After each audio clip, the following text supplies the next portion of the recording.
Morning, everybody. Ryan here from Gardner Family Farm. It is getting towards the end of February, and we got a beautiful day out here today. It is going to be a high of 56 in southern New Hampshire, which is a record high for end of February, I believe, if not very close.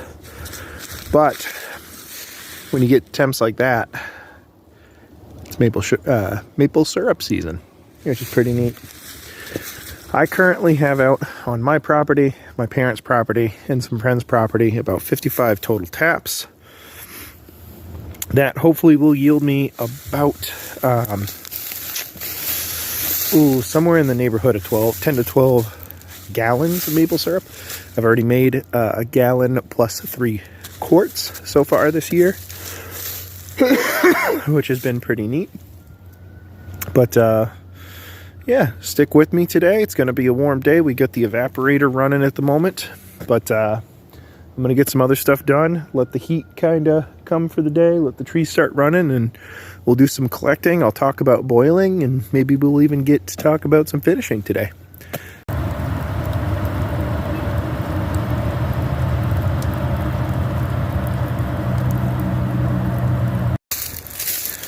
All right. It's a little later in the day.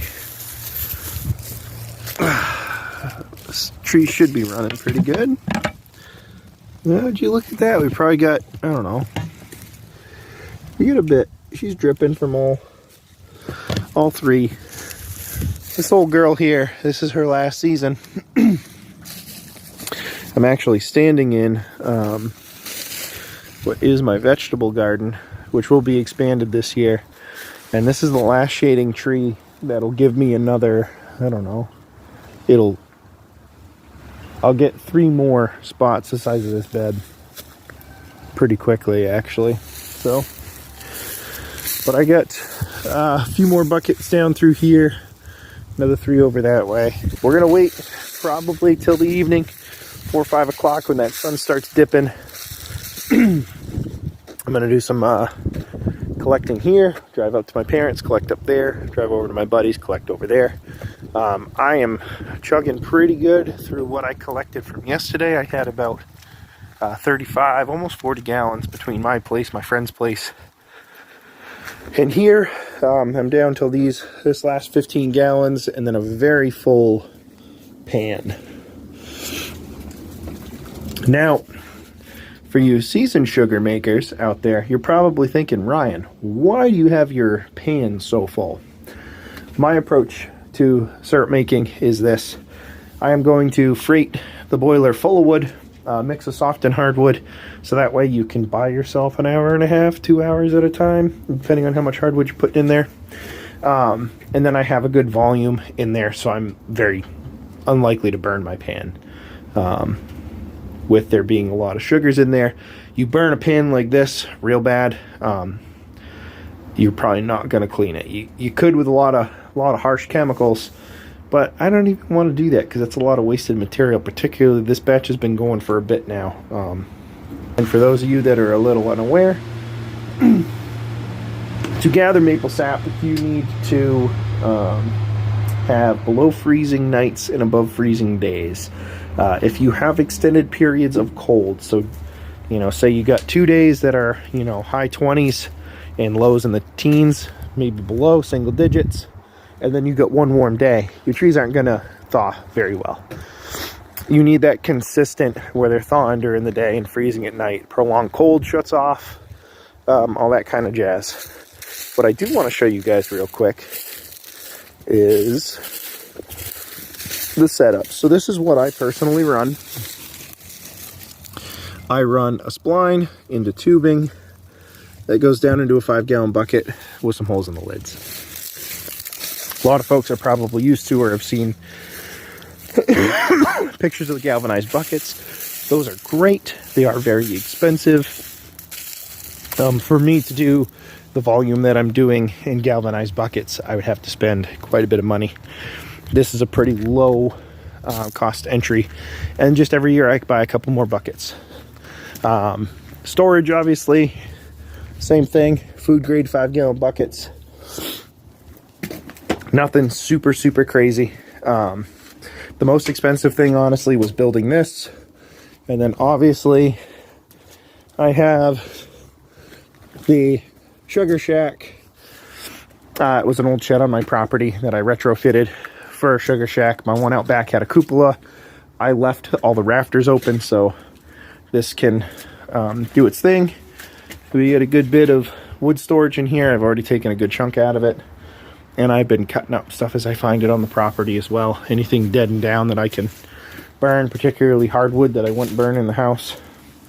Been trying to burn. But really, yeah, your biggest cost is going to be an evaporator or an arch. You can use steam table pans. I did a block boiler for a long time, like a patio block, which worked out good. It did do pretty well. I kept using cinder blocks for a chimney to get a good draft. I had available to me a bunch of cherry too. So like I would get good hot fires, but I was nowhere near as efficient. This will take 40 minutes to come up to a boil. But I would bet, you know, on average, if I'm on it with hardwood and I'm mixing a good amount of hardwood in there, I'm probably getting 4 to 5 gallons an hour, which doesn't sound like a lot, but when you're doing volume like I am, it could be pretty helpful. So, yeah, that's generally the process. Obviously, I'm going to add 15 more gallons, and then I'm going to continue to boil whatever I collect today. There's going to come a point tomorrow where I'm going to decide to start doing pour-off, where I'll use this ball valve. I'll set up a filter.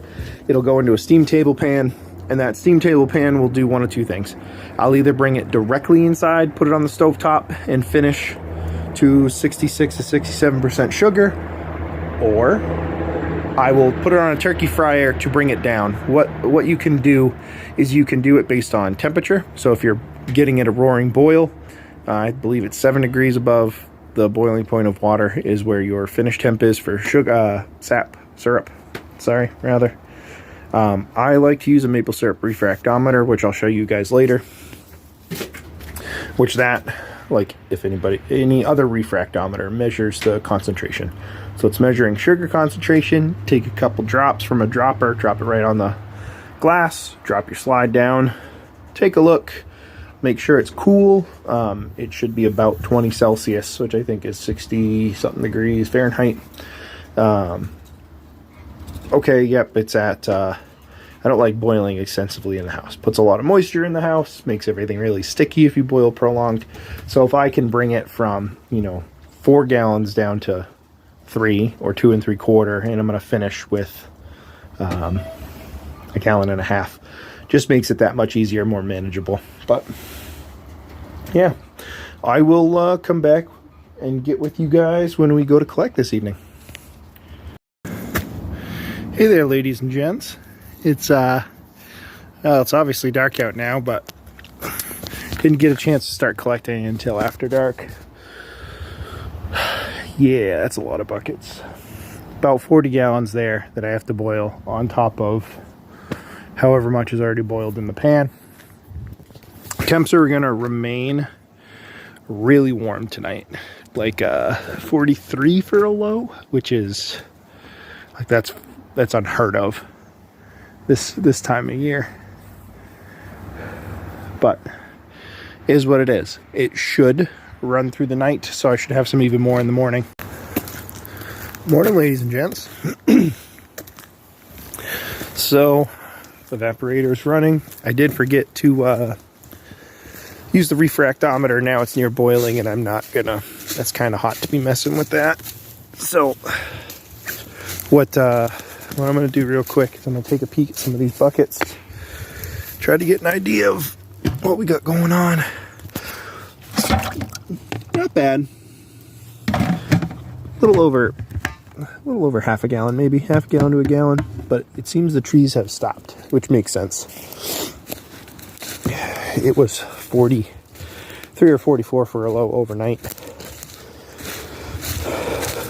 Man, I gotta start clearing all that stuff out, because before too long it's gonna be planting season. It's actually almost seed starting season for me, which will be going over that here shortly, but yeah, that one's got about a gallon in it, so I probably get another bucket and a half here.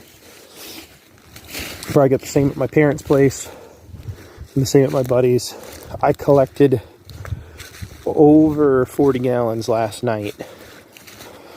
It's probably almost 50 actually, but partial buckets kept getting dumped in every place I went, so which was not bad. I'm guessing I'll probably have 3-ish gallons from this batch. I'm not sure. Again, I need to check with the refractometer to see what's going on, but got the tarp pulled up and back so that way I can get access to the wood. And honestly, I need the water to shed off the roof and not sit on the tarp on top of the wood. So, but again, mixing, you know, handful of pieces of softwood with a handful of pieces of hardwood to keep a good coal base. Yesterday, I was just putting some stuff I had cut up in the evening, and my coal base was halfway up the door. And even when I was throwing wood in there, I wasn't losing a boil, which was good. All right, boys and girls. We got one last full 5-gallon bucket and a full pan. So that is everything that ran here, which was like another, like almost 2 full buckets, almost 10 gallons. The 20 from yesterday. This stuff's getting very aromatic and extremely dark. All right, boys and girls. So as you can or maybe can't tell, it's dark out. Went and collected at my folks' house. Went and collected at my buddy's house. We got 34 more gallons to process now. So I kind of got to make a decision whether or not I'm just going to keep boiling in this same batch, or I'm going to pull the plug and finish and jar that stuff up tomorrow. Not sure yet, but figure it out. Hey there, ladies and gents. It's been about, I think 2 days since I talked to you guys last. So, it's going to be nice and warm today. We're going to get another run. I got 25 gallons here. I started to pull off everything in the pan. There's only a couple inches left in here. So what I did already this morning was I took a reading with the SERP refractometer, and all the stuff that wasn't included in the ice, which is in that pan there, and a pan inside, is at 35%. I think once we melt the ice down, we'll probably be somewhere around 30. Which honestly, 30 isn't the worst to pull your sap at. So, that's what we're going to do. Now, I can't pull everything out of this pan because I did light a fire in there to try to melt down some stuff. So what I'm going to do is I got a paper cone filter here.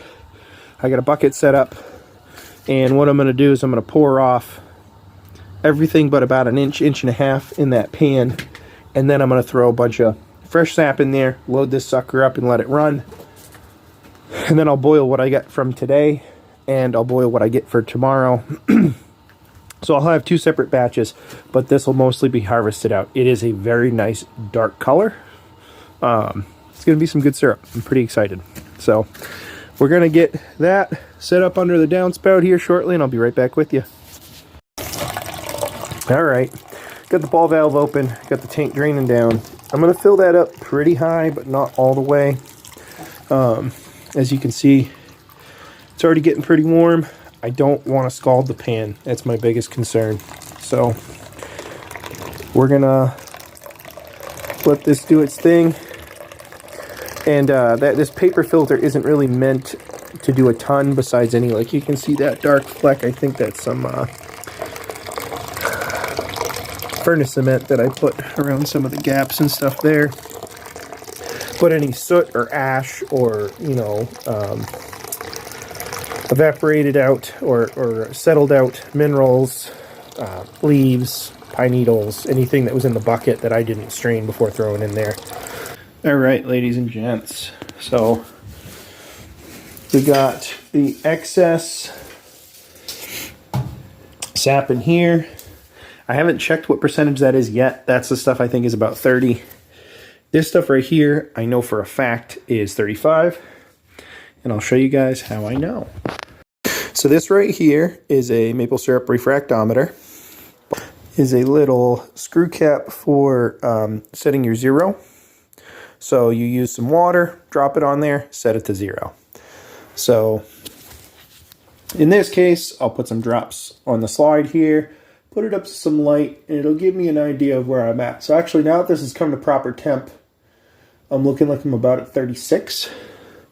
So let's take a look. Oh, look at that. There we go. So you can see I'm sitting right about 36, 37% sugar. So now that I know that I'm sitting at 36, 37% Brix, I know I don't have a ton of boiling to do left. I'm going to lose less than half my volume, I would think, if I'm doing that math kind of correct anyways. So, interestingly enough, this sap is really cold. Barely above freezing, 36 degrees. So, it's going to take a bit, I think, to bring it up to temperature. We're going to get it up to kissing 218, 218 and a half, almost 219, because they say by temperature, 7 degrees above the boiling point of water is syrup. So I think boiling at my elevation is 212, so I think 219 is right about right. But like I said, a barometric pressure, I think, can affect that a little bit too. So if you have a high pressure system coming in or a low pressure system, that'll vary. This gives me exact every time. That's why I invested the money in it. So, but I do use the temperature to start checking. So once it's kissing 217, I start checking. So I'll pull a little bit off, let it cool to about 60, throw it on the refractometer and check. So, but once we get to that point, what I'm going to need to do is get a stock pot. And then I use this guy right here with what they call an Oolong filter or Oolong filter, which is this guy right here, big sock filter. This one is, I hate the word synthetic because it's not really synthetic. I think it might be a blend of synthetic material, but they make these out of full wool or a synthetic blend. That one is a synthetic blend. Once it's at the proper temperature, I let it come down to about 190 after boiling really hard. I filter into a 6-quart stock pot. Once it gets to a certain height, I'll actually pull that rack in the filter, put it back in the pan. I know I'm double filtering at that point, which really isn't the best, but it's also not the worst. Filtering does generally go kind of slow. I do use some of those cloth filters as well. I'll stack a couple in there. If I have the patience, I will go real slow. Sometimes I don't have the patience and I just put it straight in the sock and just let it gravity hang. Once it's filtered, I bring it back up to about 100 to 185 degrees Fahrenheit, and then I hot pack jars. So I got a couple cases of pint-sized jars and a couple cases of quarts. I've already made some quarts, sold some quarts. So what I'm going to do is I'm going to do a whole case of pints, and then whatever else I have left from today will go into quarts. So I have my water bath canner all set up to go. I'm not going to start it yet because I want these to be freshly sterilized. I'm going to leave them in the hot water as I take them out. I'll drip them over the sink, set them up right, use my stainless steel funnel, pour off to the right height, throw a lid on, and then I'll throw them on the counter, flipped upside down, so hot syrup has made contact with all the surfaces, effectively ensuring a good seal and potentially sterilizing anything in there, because 185 Fahrenheit is pretty hot. And the jar, in theory, well, not in theory, in practice, has been sterilized in boiling water for 10 minutes. So I'm going to set it to 217, because once you're at those higher temps,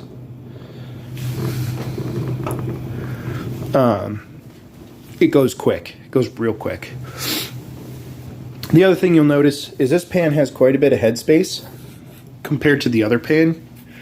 Logic would dictate, like, hey, wouldn't you want to boil a higher quantity. This one I purposely leave a lot of headspace on because if it does start foaming up, and if it starts foaming up and spills over, I have made an absolute mess of this stove before. Not fun. So I'm gonna let this boil down, and I'll come back with you guys as we're finishing up. Alrighty, boys and girls. She's now at 66 or 67% bricks. Again, based on this guy. It gets real weird when you try to put it in the camera. You got to get it at the right angle for the light too.